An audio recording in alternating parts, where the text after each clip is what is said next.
You need a spot? It's on me. I'm a big spender.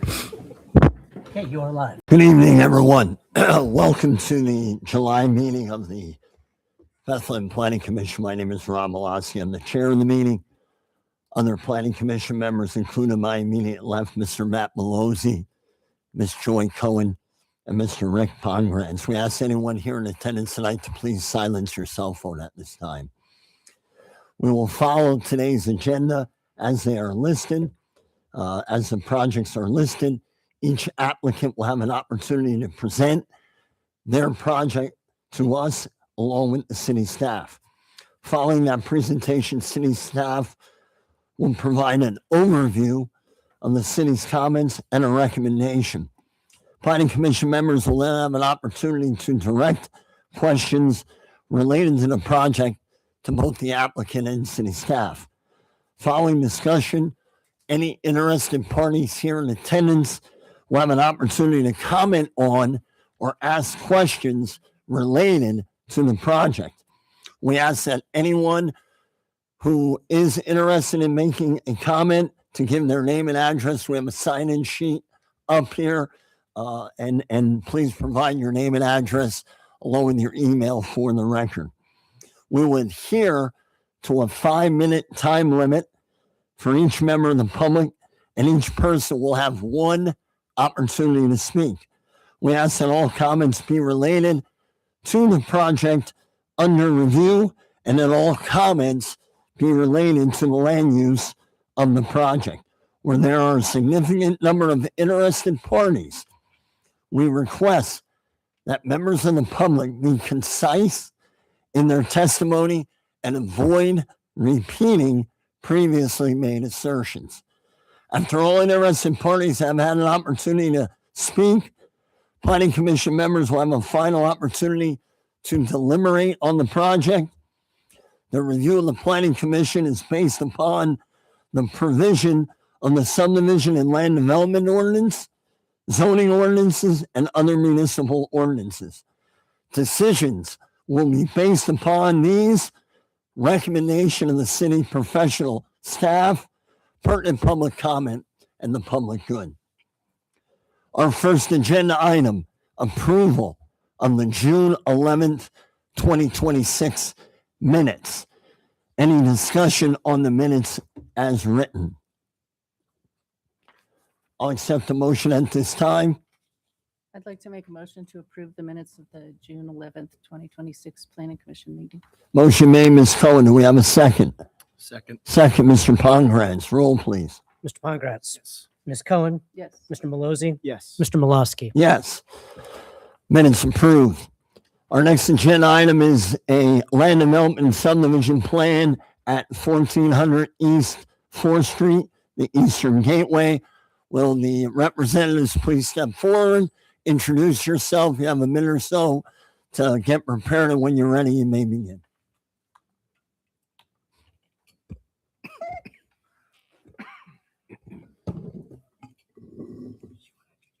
Sure. Yeah. My name is Chris Rice with T&M Associates, and we were the engineers for the project. And Good afternoon, Kelly Yen from Penrose. We are the developer of the project, and I'll just give a very quick overview as a reminder of what this project is. As you can see, it's a land development plan for a 2-phase residential with a little bit of commercial space. Across 2 phases. They will contain a total of about 120 units across 4 buildings. The majority of the residential units will be affordable to households earning area median income of 60% and below.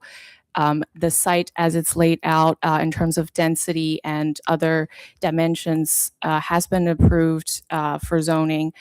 So we're here now for the land development for the entire site for both phases.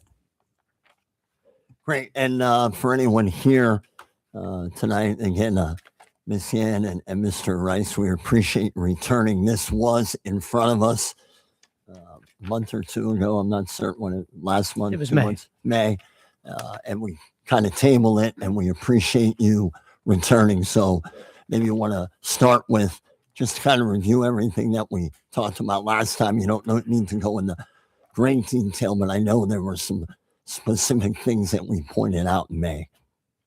Right. So we were here 2 months ago, and at that time we had, the city review, and we had the comments from the planning commission. So we came back in with revised plans and submitted them. And they were reviewed by the city, and we have a new review letter as well. With, the majority of the comments we had at the time have been addressed. So some of the quick bullet points on the revisions is we had met with the fire chief. We brought up a set of plans, met with the fire chief, marked them up with them, and resubmitted it. And we added some fire lanes for his trucks. We came with some new information, added a fire hydrant at the corner of William and 4th Street. And, the latest review letter came back clean from the fire department. We made some additional landscaping revisions as well, added some trees, especially along 4th Street. I know that was a specific request from the planning commission. So the latest plan has, additional trees and some, steep slope matting, because there's not just matting, but vegetation because of the steep slope along 4th Street down to the project site. And we made some, revisions to the parking lot as well, adding some landscaped islands and, adding some areas for the fire truck as well to, so their gear can, have more area so they can, for the ladder truck specifically. And so those are some of the minor tweaks throughout the whole plan set, adding some specific notes and details that the city requested and items of that nature. Thank you, Mr. Reese. And again, I know the fire department, that was one that specifically stood out from that May. Mr. Pfeiffer, anything that needs to be pointed out from the June 26th memo from the city? Sure, I'll keep this brief as this is a second review, and we credit the applicant for coming in and sitting with our deputy fire chief, myself, and some other members of the engineering team and getting all those comments cleaned up. That was back in the beginning of June, so great job on that part. This project is being done in 2 phases. As such, there are going to be separate fees as we go through this process. So if you see under sanitary engineering, for example, there's going to be 2 different tap fees. Phase 1 would be paid upfront when we do the developers agreement. Phase 2 in a year or 2 when they are ready to do that phase will be paid. There is some request for impervious coverage, new impervious coverage in square feet, so the stormwater fee can be calculated. There is some additional work that we need to do with the applicant on the connection to the greenway and how stormwater flows will be handled at that location. Applicant obviously is aware, but still needs to provide us with approval from LVPC and an approved NPDES permit. And other than that, I have no additional comments. Thank you, Mr. Pfeiffer. Thank you. I will open it up to any planning commission members that have any questions following up with Ms. Yan or Mr. Reese. Ms. Cohen. Thank you for adding those trees along 4th Street. And my other question previously had been about the number of EV charging stations and accessible parking spaces. Has that been addressed? Yep. So with the EV parking spaces, 10% of the parking spaces are provided for EV. The ADA spaces, we have excess number of that was normally required from the ADA requirements. For 120 spaces, 6 spaces would normally be required. And we have 20 spaces to provide enough for the accessible units. So we have additional ADA spaces, and then it's required by code. We have 1 space that is EV and ADA, which is required. So Thank you. we did. Yep. Thank you, Ms. Cohen. Anyone else? Mr. Malozzi. Yes, thank you. Likewise, I appreciate the extra time that was spent to resolve the comments, particularly the ones pertaining to the fire department. And recognizing, again, this is a very difficult site, a very challenging site to develop. It's a great use for it. And I know a lot of engineering went into it. So I appreciate that. And the letter's in a lot better shape than it was before. So good work.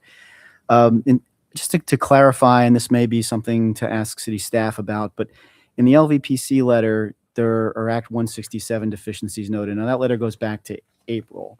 So just to understand, is that a contingency here is to address those? Because I know LVPC is a recommending body, but Can we just clarify that? Yeah.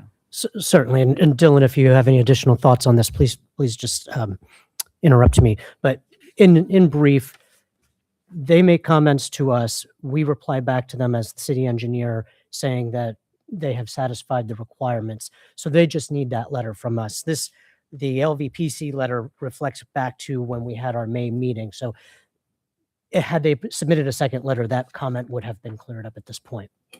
Great. So the city is, this has been worked out with the city and it's approved then. Correct. Okay. Thank you. Just wanted to clarify that. I want to mention too, we did resubmit to LVPC for a stormwater review because we've made the revisions based on their comments. And I was really hoping we'd have, that back tonight, but, I think they're taking their full 30 days. So I do anticipate, a letter from them within the next week. Everything, Mr. Rice, that's on that June 26th letter from the city, you're in compliance with, you feel good about. Right. And yeah. Anyone else from the planning commission? I guess I just have a Mr. Pongratz? thank you. I'm sorry. I guess I just have a question. This is going to be connecting to the Greenway, correct? I know that was last meeting we talked about that. Is this Correct. There will connecting? be a trail connection to the Greenway. There will Trail. be. Awesome. Great. Yep. Great. Anyone else? Yeah. Anyone here in attendance tonight have any comments, questions for Mr. Rice or Ms. Yan as it pertains to the project at 1400 East 4th? And again, I want to thank you for understanding the procedure in terms of tabling it, ironing out all those things, and then coming back, and it seems a lot cleaner. So appreciate that. Yep. We understand. Yep. Seeing no comments from any public, I'll accept the motion at this time. Excuse me. Yes, Ms. Um, Cohen. They're also asking for lot consolidation and I believe last time, Counselor, we mentioned that we could all do that in one. Yes. Yes, we can do it all all at together. once. Yes. Thank you, Ms. Cohen. Accept the motion. Chairman Malosky, I'd like to make a motion to approve the land development and subdivision plan for 1400 East 4th Street, contingent upon the applicant meeting all the comments, resolving all the comments listed in the city's June 26, 2026 review letter. Motion made, Mr. Malozzi. Do we have a second? I'll second. Second, Ms. Cohen. Roll, please. Mr. Pongratz, Yes. Ms. Cohen, Yes. Mr. Malozzi, Yes. Mr. Malosky. Yes. Thank you once again. Appreciate it. Best Thank of you luck. for having us back. Thank Appreciate you. your time. Yep. Thank you, everyone.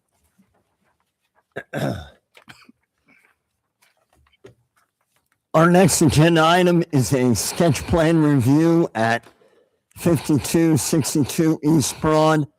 For people in attendance this evening and anyone online, sketch plan review is not a required process to follow, but one that we kind of recommend, and it allows the planning commission to provide feedback to the developer, the applicant, along with hear any comments that any constituents or citizens may have. So we appreciate you taking the time to come in for the sketch plan. We don't necessarily formally act on anything with a sketch plan, just kind of give that feedback. So if you're ready, if you don't mind, introduce yourself and you may begin. Start. My name is Vincent Marucci. I'm an architect. I am helping the owner here come up with the scheme for this property. Anthony Recchia, I'm the owner.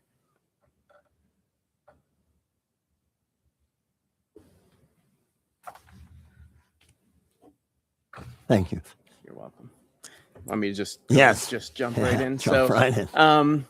What Tony here owns 4 properties along Broad Street here. Currently, one of them is a driveway in between the row buildings, which are typical on Broad Street there. And what we're proposing is using this ostensibly vacant lot that just has parking on it and doing an infill building to be consistent with the rest of Broad Street here.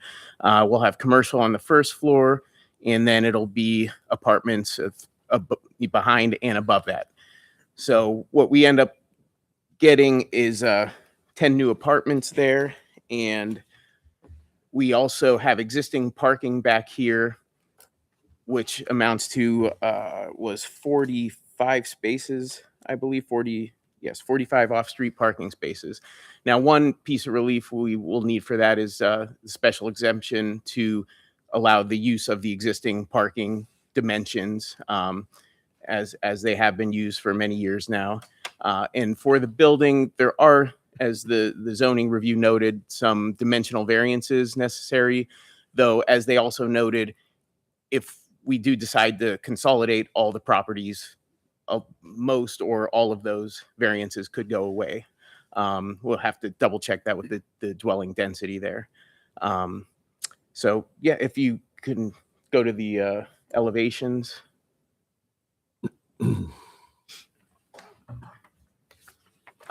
So yeah, this shows the existing just streetscape there. And obviously we have this driveway going onto Broad Street, which is not an ideal situation on the well-traveled Broad Street. And we're proposing the infill here just in scale and scope with the neighboring properties. Not looking to do anything drastic here, just kind of fit into the fabric of the city there. So you have any questions? I'm get into any details you'd like. Mr. Pfeiffer, you want to point out anything from the June 8th? Yeah, that'd be great there too. Perfect. Certainly, I'll try not to repeat the comments from Vince, but I do just want to reiterate a few things. As a sketch plan, you have your sketch plan letter at the very first page. It does articulate the dimensional relief that's required for lot area per dwelling and setbacks. The setback and the special exception for non-conforming parking lot stalls and driveway aisles could potentially be eliminated, as well as the easement agreements if the applicant goes ahead and consolidates all of the parcels that they own. And if Anthony wants to talk about the other properties that he has, certainly when we get to that point, if you have questions, he can articulate more on what is in each of those buildings. Mentioned already about the lot consolidation and easements. I do just want to point out, it's not often that we actually write something like this in our review letters, but we do commend this applicant for proposing an infill construction of an appropriate scale, massing, height, and fenestration that are reflective of the neighborhood context and complete the street wall in this block. And so would just want to point out that from a planning staff perspective and a city perspective, we are pleased with this type of development in this part of our city. Couple things that we normally would call out. Obviously, as this project moves forward, they will have a couple fees that will go in with their developers agreements, the increase from the sanitary sewer facilities module planning and the EDUs. They will need to do a lot description, a legal description, if they do and decide to consolidate all of the parcels. The traffic superintendent is looking for a trip generation calculation so that they can determine if a study, particularly as it pertains to pedestrian study, would be merited. They are also recommending some curbing along East Walnut Street. That's the little alley that runs behind this site. Just again, we call everything streets in the city of Bethlehem, but for one, but that is deemed to be an alley. The electrical engineer did point out there's a conflict with a PPL utility pole, and obviously the building could not be built if that conflict is not resolved. So as we go through into land development, the applicant can work with us on getting that resolved. The fire marshal, deputy fire chief, and chief fire inspector have put down their typical comments. Perhaps most important is under number 8, where they didn't have enough information to really determine some key critical items, which is, would this project necessitate a standpipe? And if so, then a fire hydrant would be added to this project. So something that, just like our last applicant, we can work with them as they go into the land development process. The zoning, actually, Vince picked up on a lot of the zoning stuff, and we mentioned it in our letter, that should they go through the process of doing the lot consolidation, they'll eliminate a lot of the items, but they will be needing to go before the zoning hearing board for some relief. And the general comments are all the typical general comments you would see in terms of additional fees for rec, and just noting that this is not within any recognized floodway or flood hazard area. Thank you. Thank you, Mr. Pfeiffer. Mr. Marucci, you're aware of the feedback the city provided, and as you move forward, you understand Yes. the items that he pointed out. Tell me a little bit more about the lots, if we can, that you are considering consolidating. That way, it will change. Correct me if I'm wrong. It will change your zoning variances. Yeah, so primarily the zoning variances have to do with side yard setbacks. And so consolidating that would get rid of the side yard essentially at this particular building. As far as describing the others, so he owns those 4 properties starting with the Liberty Tax Building. If you see it on your screen, the Liberty Tax Building there. Mr. Pfeiffer, scroll out to get a wider. Not that wide. So yeah, There you go. I mean, the Liberty Tax Liberty Building. Tax, go ahead. Yep, and then the driveway is its own parcel technically. Then this neighboring 3-story. And That then one this- right there. Okay. Yep, and then the last one is right there. Okay. Yeah. What variances, what zoning items are you definitely going to be in front Well, of? I have to redo the review if we do consolidate. If we didn't consolidate them, variances or dwelling density, which we're at about 690 square feet per dwelling unit versus the 1150. The side yard setback, and then essentially the special exception of the existing parking lot dimensions.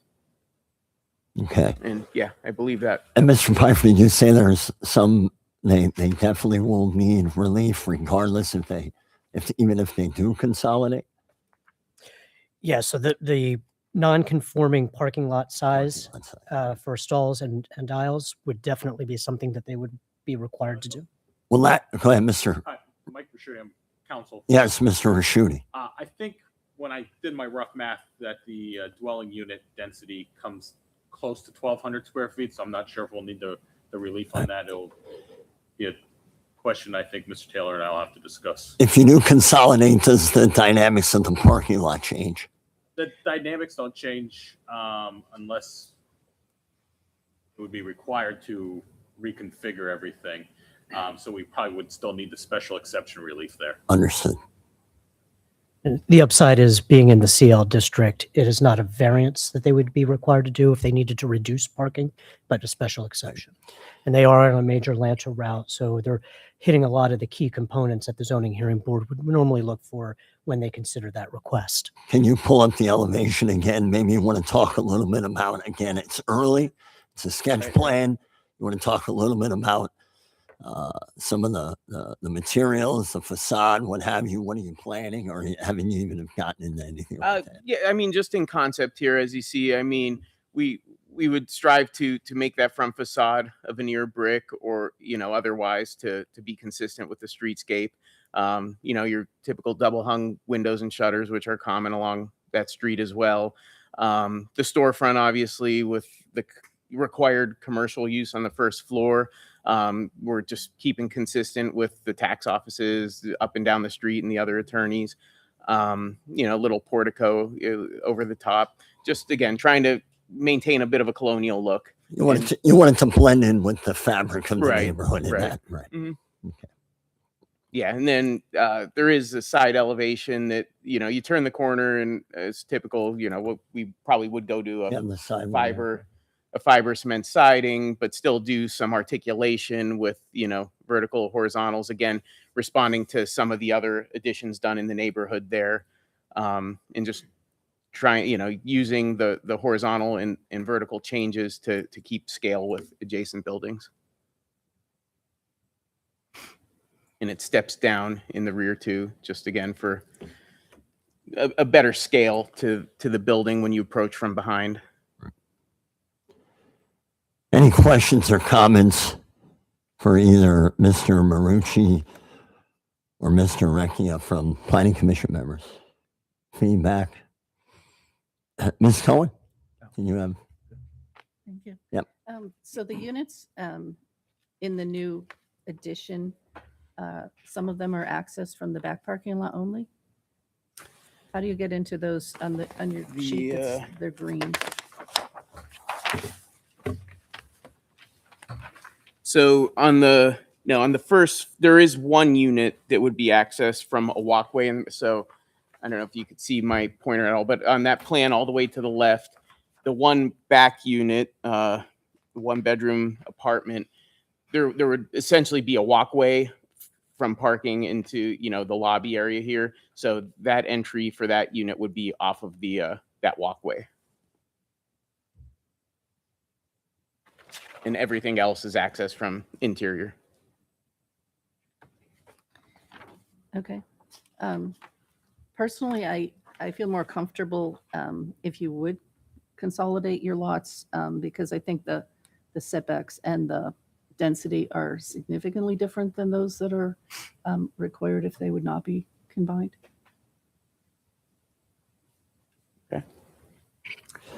What is the total square footage of the commercial space in the front?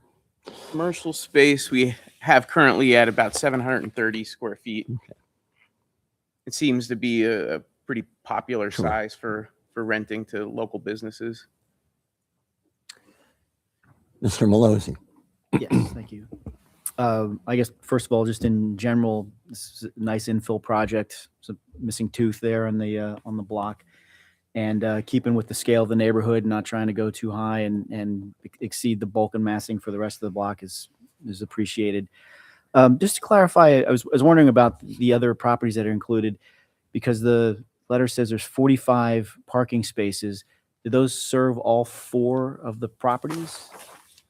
Yes. And would that be adequate then? Is there a major deficiency or anything that would be? No, based on my calculations, and this factors in the exception for like concurrent use for some business, and for the commercial versus the residential calculations, I was coming up with 43 spaces required. 19 total dwelling units and then the commercial as well too? Yes. Yeah, 19 commercial, I'm sorry, 19 parking space, my bad. 19, I have a typo here. That's my confusion here. 19 residential. Yeah. And then there's other commercial in the other buildings too that's factored into the parking calculation. And there's the 25% reduction factor for joint use per 131902. So that gets us to the 43. Great. Is all vehicular access off of Walnut Street? Yes. All right. And then I can't see this dimension, but between the buildings, there'll be a walkway. How wide will that be? That's a pedestrian walkway? Between the new building and that existing Yes. next door at 60, we are at, I believe it was, I thought I had the dimension on here, but it should be about 6 feet. Presumably, so that's pass through for residents or just the public getting Yeah. through? Yeah. Pass through for residents and fire emergencies, able to egress to the main road. Okay. I don't know what sort of treatments might be applicable, but some sort of lighting or something so the alley doesn't Oh, yeah. seem foreboding and it's that would seems be- safe to pass through, I That'd think. be a good move. Yeah, for sure. But otherwise that's it. Thank you. Anyone else? Anyone here in attendance tonight have any feedback, comments for the sketch plan review? Again, we are just providing feedback for the applicant this evening. And no action will be taken. I'm sure and hope that we were able and the city was able to provide enough moving forward where you're at and what you can do. Anyone here have any comment? Mr. Piper, Ms. Fletcher, any other comments pertaining to this? None from me. Thank you. Hopefully that was suitable. I think you at least gave me some idea where we're at, and best of luck moving forward with it. Okay. Thank you. Thank you.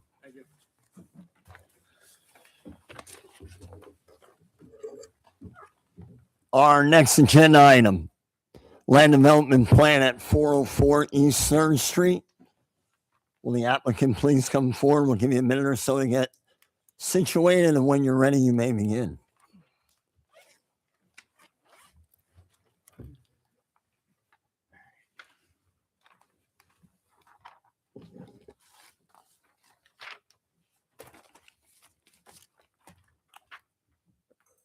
Good evening. My name is Alec Nahas. I represent Bowler Engineering on behalf of the applicant. And Kate Durso from Fitzpatrick Lentz and Buba. So the subject property for tonight's application that we are presenting is 404 East 3rd Street. It's bordered by Polk Street to the west and Mechanic Street to the south. Currently today, this is an existing parking lot with 48 spaces. And the proposed development, if you could pull up the site plan, please, Craig, is a mixed-use 7-story building. It is approximately 15,000 square feet. The first 2 floors would be commercial spaces, and then the upper 5 floors would be 80 1- and 2-bedroom units, a mix of both. The primary access for loading and unloading is through Mechanic Street. This was something that we recently, as recent as yesterday, met with the city and the city's traffic engineer to discuss. The plan was revised from what was originally submitted to provide an additional 2 parallel spaces, if you will, along Mechanic Street, just to sort of alleviate any concerns about, obviously there's Uber Eats, there's Grubhub, things like that occur, short term only, loading and unloading, FedEx deliveries, things like that. But then in addition, you see there's a driveway that comes down along the building there from Mechanic Street. That would be primarily for any commercial loading and unloading, as well as tenant move in and move out. And that area is going to be basically restricted through the lease agreements with the tenants there, both commercial and residential, in terms of they would need to coordinate a time when they're going to use that space. And it would be both, time restricted as well as total time and time of day. As far as permitting goes, we have a sewer planning module approved. There's no LVPC stormwater required for this site. There's a net reduction in stormwater. We're providing a row of street trees along Polk Street, and then we'll be paying a replacement fee for the number of trees that exist on the property today that are being removed. And ultimately, and this might be better served if, Craig, you could pull up I think we have the upper floor plan. Yes, I can see the elevator. Yep, upper floor elevations either will work.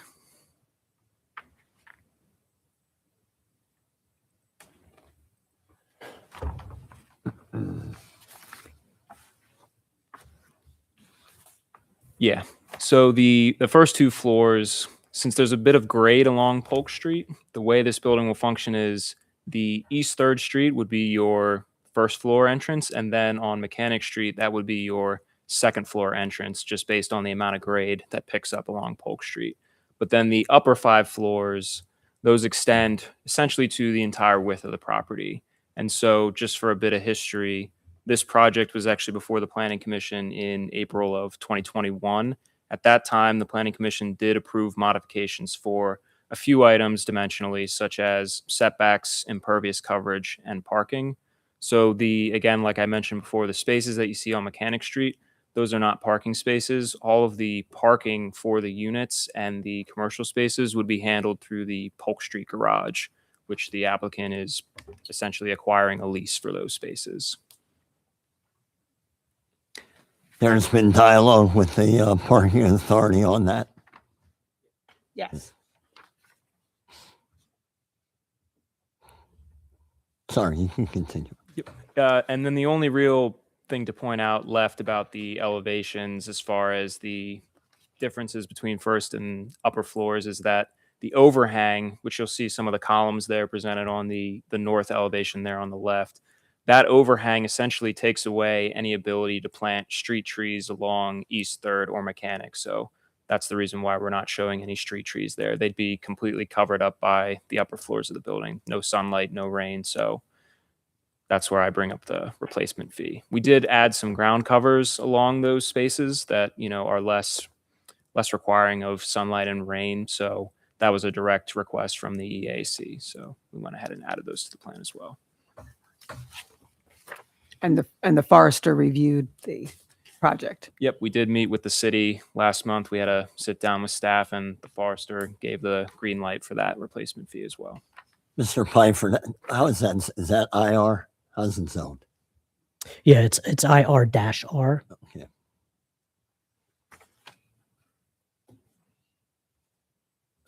Mr. Pfeiffer, why don't you go ahead with the city's comments from the July 2nd, 2026. Sure, this is a pretty clean letter at this point. This is the second iteration that we've worked with. And as Alec had mentioned, we actually spent a good amount of time yesterday discussing the drop-off pickup. And my apologies, a good time for me to ask the mayor for computers that have more memory since we keep losing our images. So we'll try to go back and forth as best we can. Obviously, there's some fees that will happen when the developer's agreement is executed. Those include the tap fee, the tree fee, the rec fee. They are not small in any way, so pretty substantial. Those dollar values are listed in the letter. The right of way, there's an easement that's going to be required for the sidewalk. The sidewalk in the back along Mechanic is proposed to be on private property, so we'll need an easement for that. That will have to be finalized and recorded prior to any release of security. Our time yesterday was spent ostensibly on this drop-off area. Interestingly, this back portion or Mechanic Street access is where the main entrance is for the dwellings on the upper floors. So we felt that collectively between planning, traffic, our traffic engineering consultant, the applicant's engineer, that this would be the most logical location for a 5-minute drop-off pickup zone. That would be for whether you're ordering food or you're getting picked up by a friend or dropping a friend off.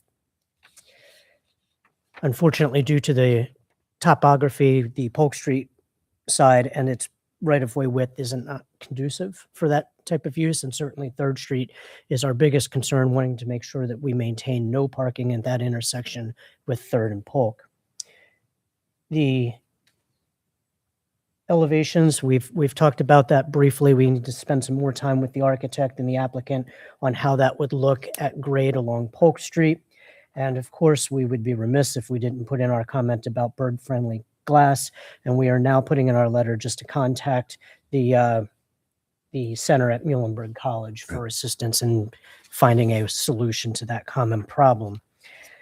There are a couple comments in here from Benchmark Engineering. That's our city engineer. We've sort of already went over that. Certainly our EAC has provided some comments. They commend the applicant for an interior bicycle parking area. We, as planning, said we also need exterior parking. The applicant has gone way above and beyond what we would normally require to provide exterior parking for bicycles and other alternative means of transportation from East 3rd Street and Mechanic Street. The loss of the trees is significant. Unfortunately, there is no place for them to be replaced other than Polk Street. And in our conversations today yesterday with how the pull-off area would be, we did not want to affect Polk Street and lose the few trees that we will be getting back. There are other suggestions in here to deal with stormwater management. The applicant has agreed to investigate those, be it green roofs or other. And that's what we have for our city letter. Thank you. Thank you, Mr. Pfeiffer. Just to clarify again, Mr.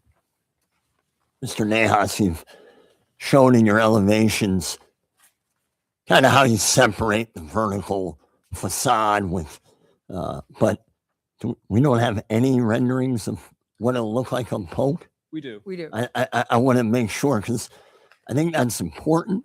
The dynamic of the area, a lot of foot traffic and close confines down there certainly don't want to necessarily have, a blank. Yeah. So interestingly enough, the developers are from New York. So one of the things we are looking at is potentially a mural along that side. And that was one of the suggestions in the comment letter. That's one thing that we're going to look at, as well as other ways to sort of break up this exactly what you're saying. Right. I mean, in the front of it, you've broken down the facade and the different vertical elements. Correct. Different materials, what have you. On the Polk Street side, it's no offense, just kind of Yeah. So I don't know if that's something that We do have our architect here. we can continue to possibly Yes. have dialogue with our city staff with. Just say your name. Hi, Anthony Civitella, USA Architects. So yeah, we've been looking at the Polk Street facade. We knew that was a challenge given the grading, especially along the first and second floor where we're kind of spanning 2 levels. We're looking at right now some additional windows and storefronts on that kind of on the Polk and 3rd Street corner. In addition to some potential, like we talked about, additional art installations or murals along the other blank walls where fenestration wouldn't be feasible. In terms of vertical articulation, we can certainly begin to carry that from 3rd Street to Polk Street in terms of the brick color orientation, and just we can just kind of make that a little bit more holistic from 3rd Street to Polk Street. Right. And I say that because I think as a group, we've consistently tried to support an underutilized urban plot like this, right? We just want to make sure tonight that we're ensuring the architecture and the overall streetscape, if you will, kind of fits in with the neighborhood. And For sure, and 100%. seeing that side, Yeah. just to me stood out. I'm only one Yeah, and voice here. I think while it might seem that way because the west elevation was trying to mimic the south in terms of the corner kind of holds that gray or tannish brick from ground up, and then you kind of you transition, but it's a little bit longer. Like that side's a little bit longer, so I think it gets a little bit elongated and maybe distorted, so it kind of reads a little flat. So I think to your point, introducing a little bit more verticals and kind of breaking it up a little bit will certainly help. And you're open to Absolutely. continuing working with dialogue, Craig. Ms. Fletcher, in terms of that particular side of the building. Yes. I mean, for it sure. is 7 stories. So, I mean, Yeah. it is, and again, in an area where, we want to make sure an underutilized plot is, someone's going to walk by it and feel good about, I got you. so. Absolutely. Any comments by the Planning Commission, Ms. Cohen? I know I might have stole your thunder I there. actually just have one question. In the EAC letter, normally their letter is a suggestion of recommendations, but they do say that a green roof is mandatory because the removal of the extent of tree removal. It's on their 2nd page at the top bullet. I don't believe that they can make anything mandatory in their letter. Yeah, unfortunately, I didn't have the opportunity to have that dialogue with them, but you are correct. Yeah. It is not a mandatory requirement. It's a recommended. Okay, thank you. We're going to explore, but we can't commit to doing that. Are you exploring anything with the number of windows? I know Mr. Piper has passed along the gentleman who's actually has been here before. For the birds? Yes. Yes. Okay, Yes. We great. believe we should be able to Good. satisfy Good. that. Yes. Good. Thank you. Mhm. Anything else, Ms. Cohen? That was it. Mr. Malozzi? Yes, I think I saw somewhere, but I can't find it right now. There was that all the parking will be accommodated in the Polk Street garage. Is that correct? Yes. And is that, maybe this is a question for city staff, is that referenced anywhere in our comment letter that, and should that be a condition of approval because it's very important to the project, otherwise there's no parking? Yeah, so we would reference back to the April 20th, 2021 letter that is in your packet. Mhm. And that's where it is indicated that under the conditions of approval, item number 1 indicates that the parking would be at the Polk Street parking garage. And there would be documentation to that effect, something recorded. I don't know if it gets recorded, but we would have to prove that we have that, that we have those spaces leased. Yes. Right. In perpetuity, like it's, yeah. Yeah. As long as I don't think they're typically, Counselor? I don't think it's typically recorded. I'll defer to Matt, but I think we usually have to show that we have those spaces in line with the length of the use of the property for Okay. Right. the Well, commercial. I think, for example, I think we've done this in another recent project, Alan. Yeah, right. But if the developer just provides us with a copy of the lease. If at any time it comes to our attention that there's no lease anymore, they're in violation of their land development approval, Yep. and certain actions can be taken because of that. But we wouldn't need anything recorded in terms of their lease. And if they're going to lease spaces from the parking authority, it'll be easy enough for the city To to prove. confirm that. Thank you for clarification, Attorney You let me Deschler. speak once tonight, Rob. Appreciate it. There's a lot of projects that- Mr. Malozzi, anything else? No, thank you. Mr. Pograntz? Just in regards to the parking, there's a lot of businesses and apartments down there that are using Polk Street. Do we know that spaces are available for this project?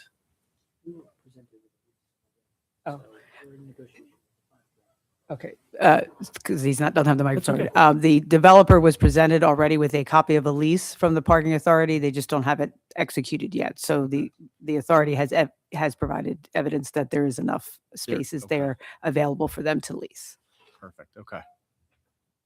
Obviously, moving forward, Mr. Piper, Ms. Fletcher, we have dialogue with the parking authority to make sure, and I'm sure if we act on this, that'll be obviously part of our motion as well. Any other questions, Planning Commission, at this time?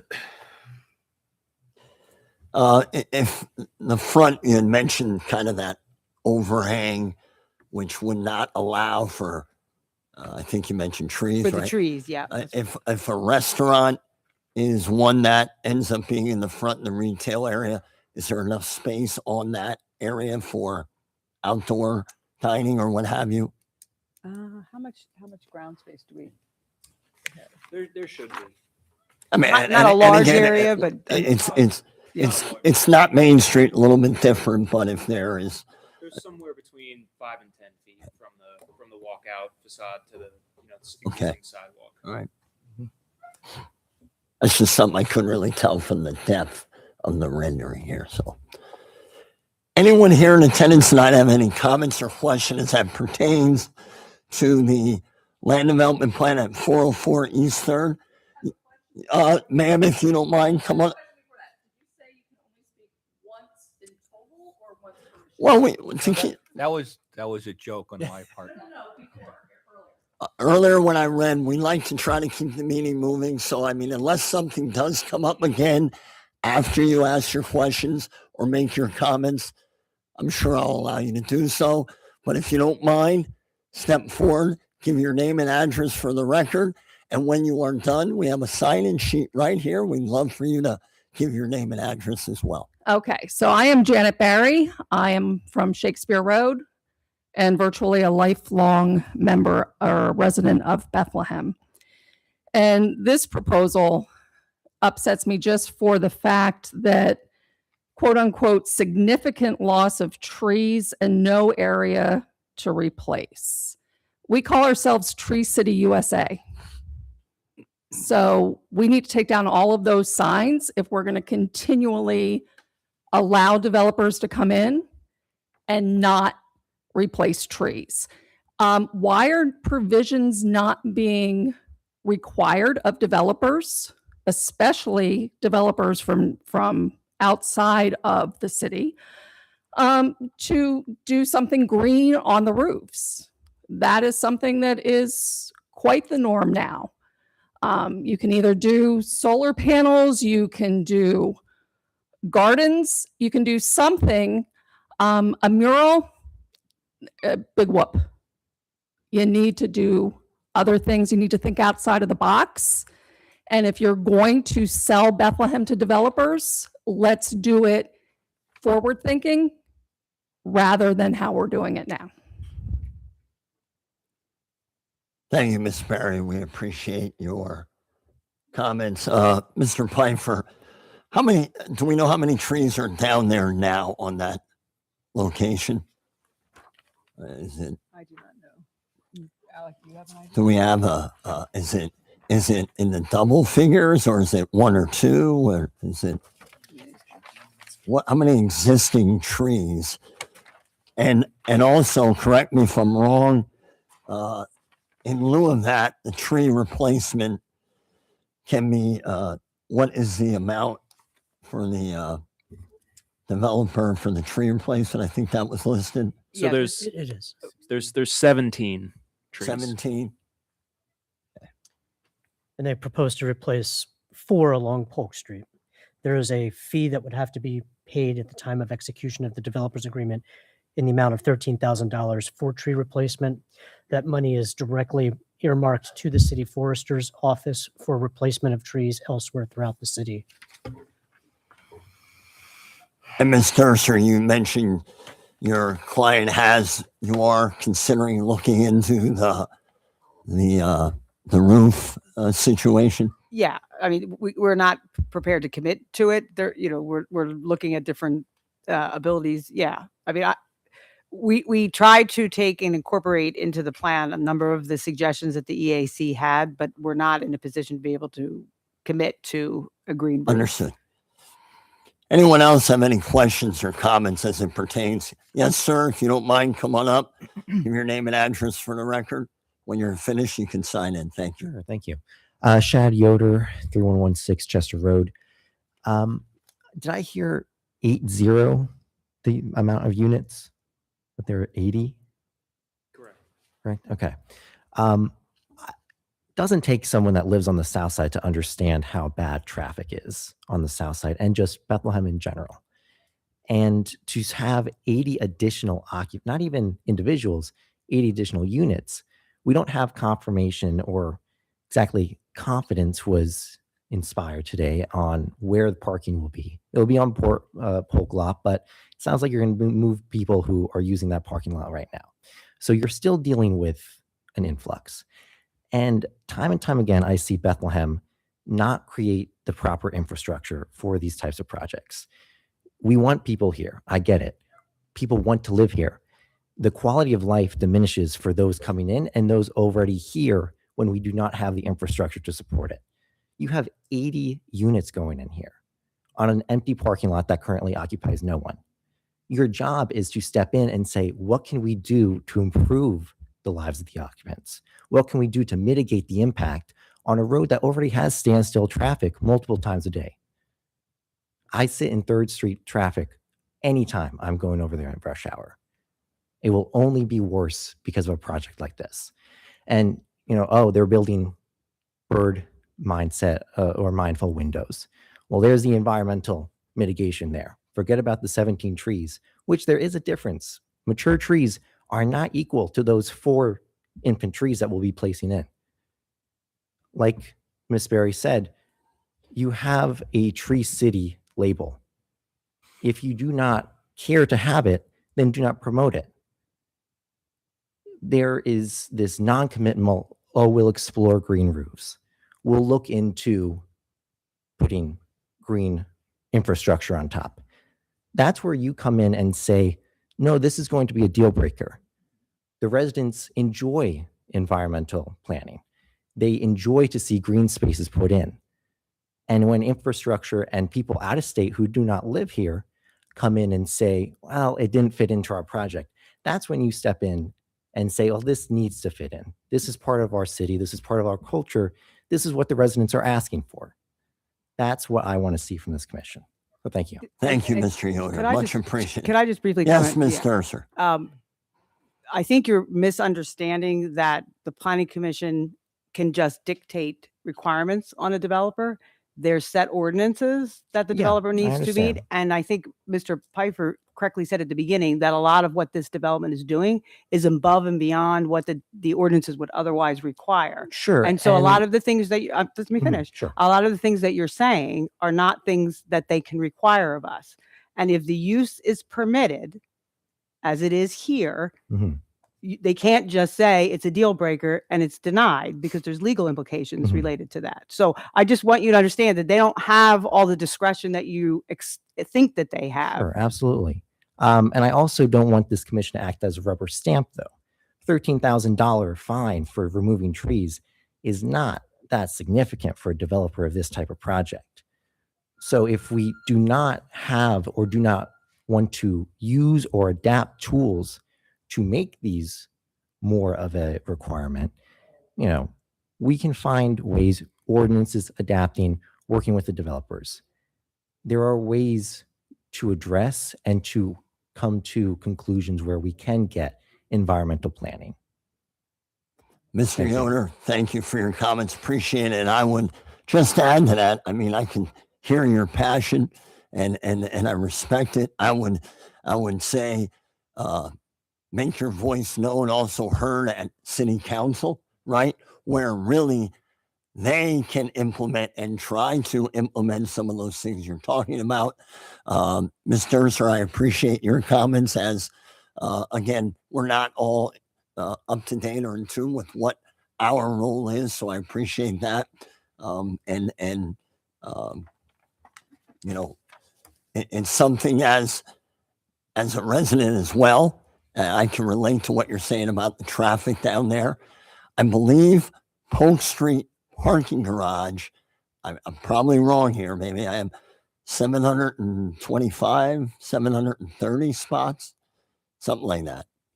It's something, I don't know the number. It's something significant. I know it's in the 700s. Yes. So I'm sure that within your dialogue with the parking authority, they have their job to do in the parking world, and they obviously feel comfortable with that.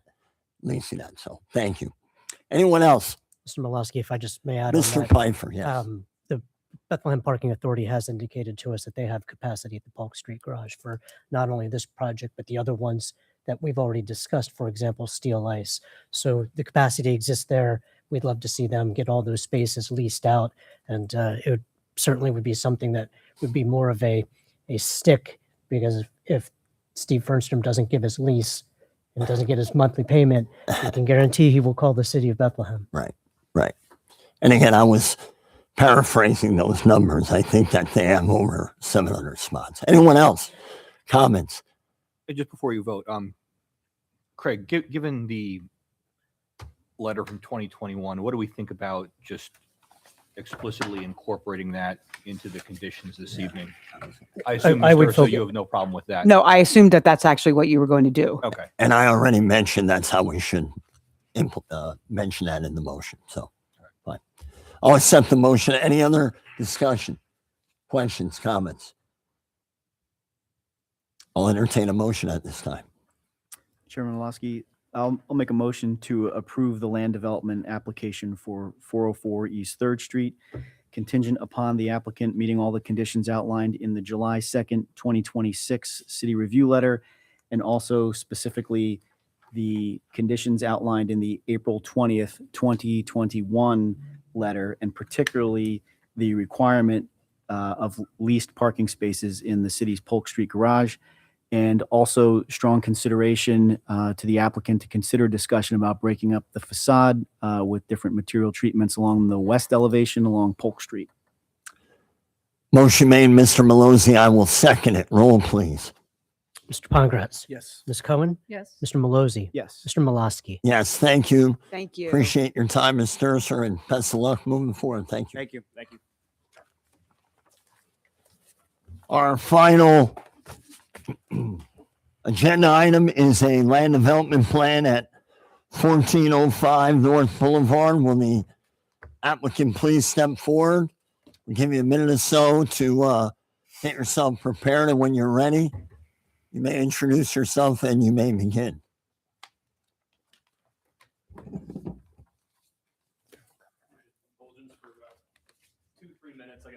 Please, you have time.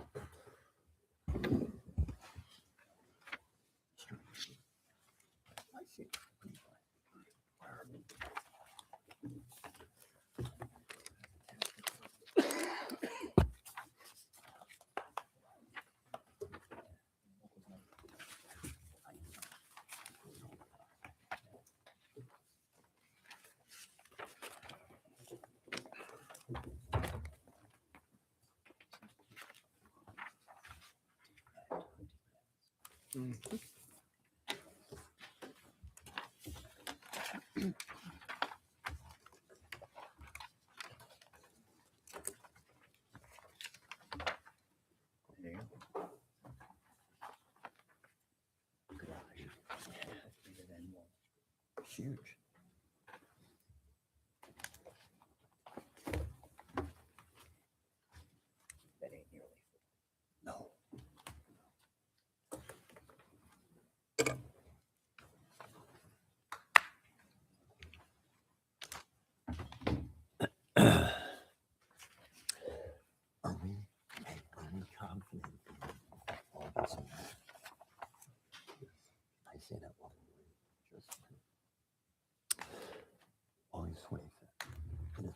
what? Tuesday.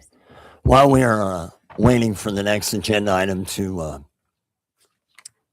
get prepared here, I want to point out, normally our planning commission meetings are the second Thursday of the month. Next month, there's a conflict, so I want to mention it now for anyone here in attendance and for anyone online. The August Planning Commission meeting will be August 25th. I believe that is a Monday or Tuesday. Tuesday. There are times where some conflicts come up. We have to reschedule. So I wanted to get that made mention now for anyone here, and I'll mention it again at the end of the meeting as well. So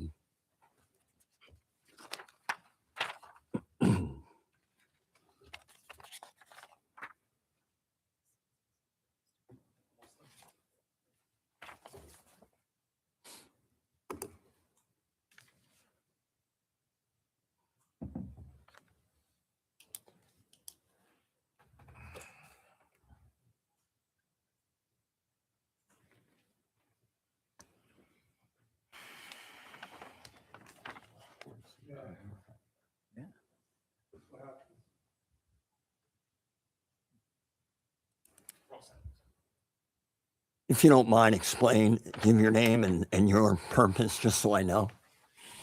My name is Matthew. I'm a court reporter. I was hired by Cameron. Thank you. Court reporter. Why is that needed? We're going to proceed. There's no need for questions now. Counselor, that's allowed, correct? Yes. Ready? Thank you. My name's Paul Herrick, H-A-R-A-K. I'm the attorney for the applicant. I'm with Holzinger, H-O-L-Z-I-N-G-E-R, Herrick, H-A-R-A-K, and Scamilio, S-C-O-M-I-L-L-I-O. Our address is 1216 Linden Street in Bethlehem. The applicant is the equitable owner of 1405 North Boulevard. This is in the RT zone. There was a development plan from May 8th, 2026, a review letter from June 30th, 2026. The plan is to demolish the existing structure and build a 16 two-bedroom unit building that's 3 stories. We have provided off-street parking, 21 spaces for a lot on the east side, off of East Boulevard, and 3 spaces off of North Boulevard. And this project required no zoning relief. And so with that, I'll have Mr. Renko, our engineer, take it from there. Good evening, everybody. My name is Joe Renko from Black Forest Engineering. I'll just give everyone just a quick, brief summary of the project. So we're right at the northeast corner of East Boulevard and North Boulevard. The project, the size of the parcel existing is just over 21,000 square feet, which is approximately half an acre. There's currently a single-family residence on the property. The plan would be to raise that house and to construct this 16-unit apartment building. We are in a high-density residential district, which definitely allows for multifamily housing, 3 stories in height. We've sort of strategically situated the building at the corner of the property so that we're essentially furthest away from the adjoining single-family residential homes that are neighboring this property. The project proposes less than 10,000 square feet of additional impervious, so we're exempt from Act 167. We do note that though we're not proposing stormwater management, that we did sort of look into the fact that there's some adjoining neighbors in we'll call it the northeast corner of the property. Property drains to that northeast corner right now in the existing condition to like a sort of like a low point in those rear yards. What this plan actually proposes to do is to bring in some fill to elevate the parking lot and to run the water that is going to the properties now, adjoining properties, and run it out to the right of way where it really should be. Other than that, we're required to provide 24 parking spaces, and that's what we have. We have sidewalk, ADA ramps, bicycle rack, a dumpster location, and public, obviously public utilities. Let's, Mr. Renko, because I know you've been here before and you're familiar with kind of the way we proceed. Can we go through and point out some of those things you had just mentioned for everyone here tonight, so Yeah. that we get an idea of go through the materials, go very briefly. I'm not asking you to kind of I'll spend as much time as you want. But just so I don't get lost in my own weeds, do you want to fire away some questions or give me some specific locations that you want me to kind of focus in on it, like sequentially? First, let's pull up the aerial from Google for everyone here, the lot. Thank you. Okay, so like I said, that is the north. We're looking at the northeast corner of North and East Boulevard. Single family house. It sort of has a basement garage. That's what the driveway is. It sort of ramps down beneath the house, and then it's just this again. I'd call it an oversized lot for a single family home in this neighborhood. Seeing how small all the other single family lots are. So the plan would be to raise that and to sort of reconstruct a parking lot and a building. The building's 5,000 square feet footprint. Elevations, renderings, Mr. Pfeiffer. Yeah, they're in your packet. And again, I apologize. I can't get them to come up on the big screen. So if there's anybody in the audience that would like my packet, you're welcome to pass it If you around. don't mind, We leave them here. if you can, I mean, let's do that. We have a paper copy. If anybody would like to come up to the table and take a peek at what the building will actually look like.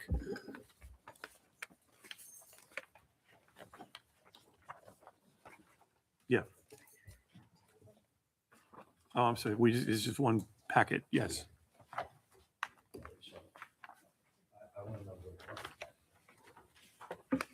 Park. There's a bird's eye view. It's the last page, which you'll be able to see the parking.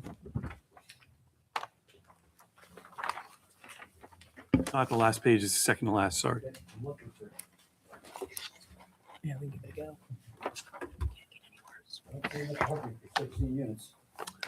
It's the last page actually. That you're not looking at. No.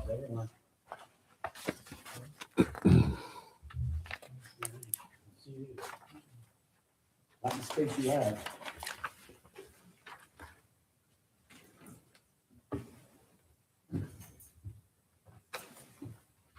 Talk a little bit about the materials being utilized for the facades, and in particular, talk a little bit about the left elevation.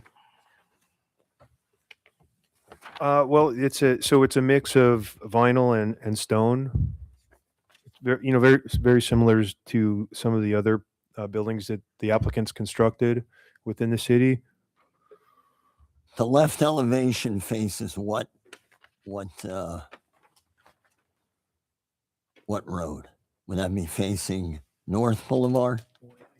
Or No, that faces Point Street? If you could stare right through the left elevation, you'd be staring into East Boulevard.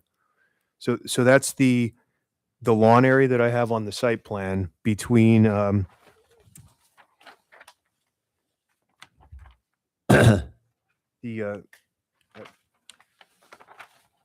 there's a lawn area on North Boulevard. Yep. So yeah, it's standing back in that area, and the aerial or this rendering just doesn't depict the sprinkler room, which I show on the site plan. So I think that's maybe what's throwing you off.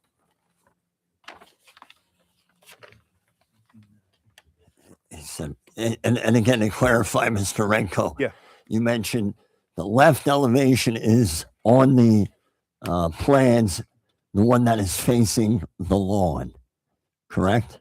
Yeah, so that lower right picture that's up on the screen, which is a left elevation, that if you're facing that way, your North Boulevard would be on your left-hand side, and you'd be staring at East Boulevard.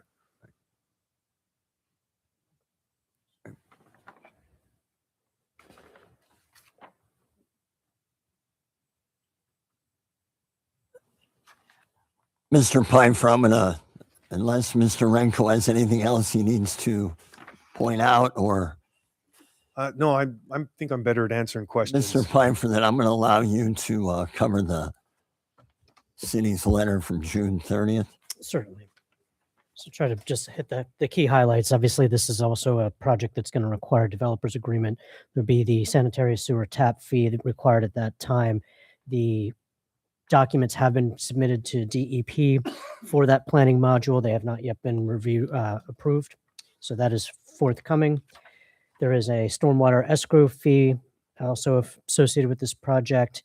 The city engineer did point out that there are deficient sidewalks and curbing, which will be required to be removed and replaced. That usually happens when they go out and do their inspection.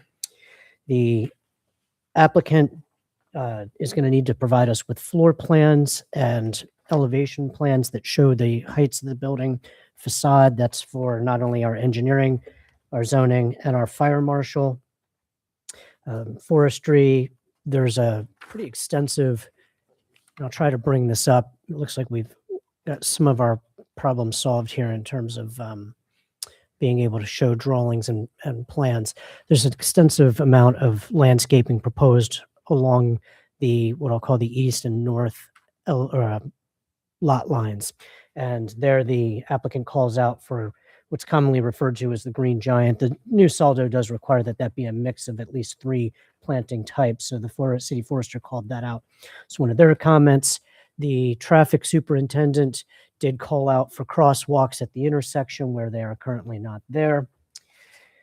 The fire marshal called out for specific plans to be submitted so that they can finalize their review, a utility plan, some elevations, as I previously mentioned, and possibly additional drawings for them to complete their comments.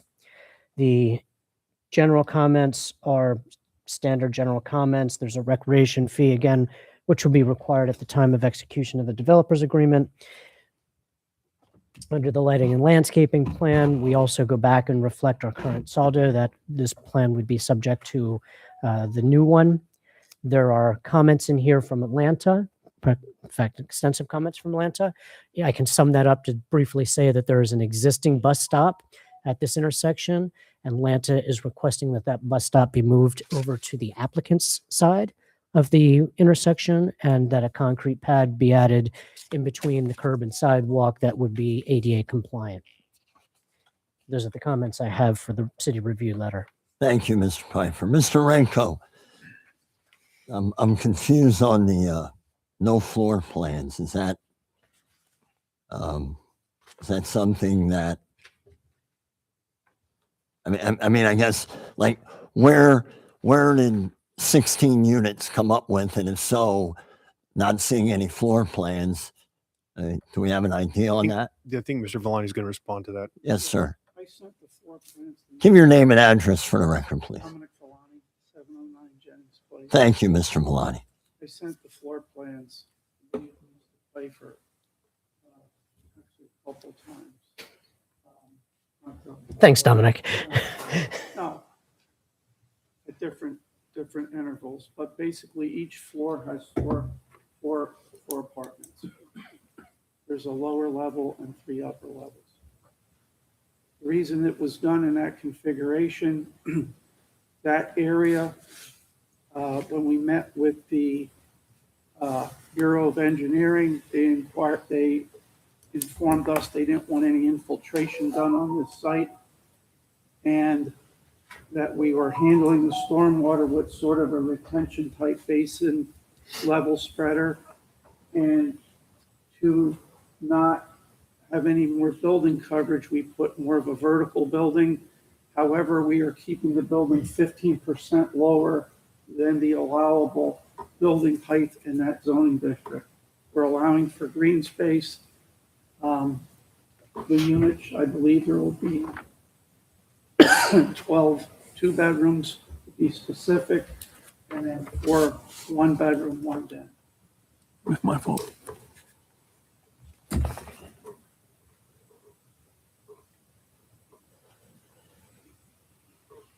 So there is a lower level is where, Mr. Villani, okay. The density yields 17.6 units, or it's 16. Mr. Pfeiffer, do we have access to our zoning map? This is zoned, It'll just take me a second, but yes. this is zoned RT. RT. I'd like to see that layout of the zoning map. If I'm correct, I believe it's kind of what, like little on the cusp, maybe a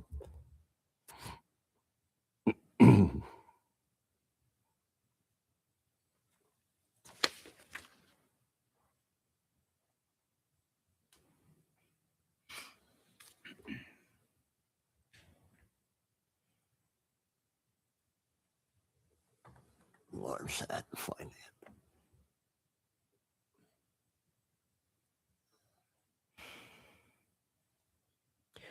So this is the RT zone here, this darker shade of yellow. The medium shade is the RG, or medium density, and the lightest shade is RS, residential single family. So explain, pull out and explain for everyone here what that entire area there, where the entire RT is. It's this area here. So that darker color. Right. And by right, the applicant does not need any relief. There's no zoning issues involved, and by right, he's allowed, correct? That is correct. Okay. Any planning commission members, while I'm still getting some thoughts together? Any questions or comments? Ms. Cohen? Thank you. I do have a couple questions. Typically, so the address is 1404 North Boulevard, but the entrance is off the parking lot, not off of North Boulevard. Is that correct? The parking lot will be off of East Boulevard, And how do people enter the building? in the parking lot. So the building will be facing the parking lot, the front of the building. Right. So typically, we do like to see something that looks more like an entrance on the street side if North Boulevard is your primary address. Or if East Boulevard is what you determine that you would want to have it look more like an entrance. Both the street sides have stone in it and have minimal vinyl on it. What Mr. Volney is referring to is the rear elevation and the right elevation on the renderings, which the one that we focused on was the rear elevation. I'll go back. Left. Yeah, the left elevation, but that's the one that no one from the street sees. Both the rear and the right are from the street, basically the street view. Right. So two of my concerns are it seems to me that the lot is a large lot, but you're putting a very large building on it compared to the buildings surrounding. And so you have 3 back out parking spaces onto North Boulevard. I don't think that's ideal. They also do not have a sidewalk which connects to where the people need to get into the entrance door to the building. They would have to go all along the streets around the long way to get into the entrance door. So if those were to stay there, I think they should have a sidewalk going connecting up to the rest of the parking spaces. But I really don't think it's ideal to have those 3 separated by themselves and also backing out onto North Boulevard. One of my other issues is the location of the dumpster. If you look at the parking lot on the right side, there's a little back out space. So typically if someone's parked in one of those parking spaces, like in the upper right corner, they would need to back out and back into that little turnaround space a little bit in order to maneuver their car. And you're showing the dumpster right there. So I believe the dumpster needs to be relocated. I don't know that there's a great place to put the dumpster since you've maxed out the lot coverage with the parking and the building. Would you, actually, could I, Max, let me respond. Do you want me to go through these one at a time or just respond? Please, Okay, please, Mr. let me just do my That's best. Okay, so first of all, we definitely didn't max out the building size because the building coverage that's allowed here is 80%, and we're only at 24%. I realize that you're within the limits. So I just but want to, in I just terms of- want to keep that on the record. in terms of taking that lot and putting that size parking space and that size building on the lot is limiting you in where you can, how you can get all those parking spaces. And you've got 3 like over by the side that you, yeah. Well, just based on the lot dimensions, forget the size of the building. If I shrunk the building down, there still is no way to fit 3 more spots based on the configuration, the length of the lot. But I want to get back to the dumpster question, which is a really good point. This is unusual, but this is what we aligned the drop off for the ADA directly across from that parking stall in the northeast corner, so that they can use that drop off instead of using that. So if a car wasn't comfortable backing out, they have within the 25 foot that we left them in the drive aisle, then they now have an additional 18 feet to back straight into that ADA drop off spot. So it's more than they normally get with a little 5-foot bump out. Unless there's a person trying to transverse their way into their car there, you wouldn't want someone backing into their handicapped. Well, sure, that's only a matter of minutes, though. That's not usually hours. I don't think the dumpster location is an ideal location. Well, I appreciate that you. concern. And if those 3 parking spaces and the dumpster should need to be moved to make them work properly, in my opinion, perhaps it is necessary to reduce the number of units in this building in order to make that work. So I feel that I don't know, like you said, I don't know where else you can put 3 additional parking spaces and a dumpster on this lot. so the parking spaces are permitted to have 3. There's, I think, a limitation on how many spaces you can have that back out onto a street, and we're within that limitation. I do appreciate your comment though about finding a way to connect a sidewalk to the front of the building, and I think we easily could do that. We have about 50 feet of lawn space there that is untouched. Okay. And just a minute. Oh, my other comment was regarding the height of the building. In your zoning requirement table, the building's allowed to be 35 feet high in the zone. And you say your building is 30 feet. So you are 15% less, as Mr. Villani said. But I don't agree that the existing building is 25 feet tall. If you look at the street view or the aerials, that building is like 12 or 15 feet tall. This is probably my fault. I probably measured from the garage, where the garage is. So if you measure from the garage floor up to the roof, then you're closer to 20 feet, 25 feet. And I think most of the other buildings in this neighborhood tend to be the 1-story, like I said, 12 or 15 foot high profile. Yeah, and like I said, that's why we proposed this building into that corner of the lot, so it's furthest away from the majority of the building, so we don't sort of overshadow anything. Can the project work with smaller, a less number of units? Could it work? I mean, feasibly, I don't believe it can. Okay. Can building itself or the layout be broken down into smaller architectural sections? Maybe several connected buildings I personally not the height. He's in the range, right? It's even lower, right? Yep.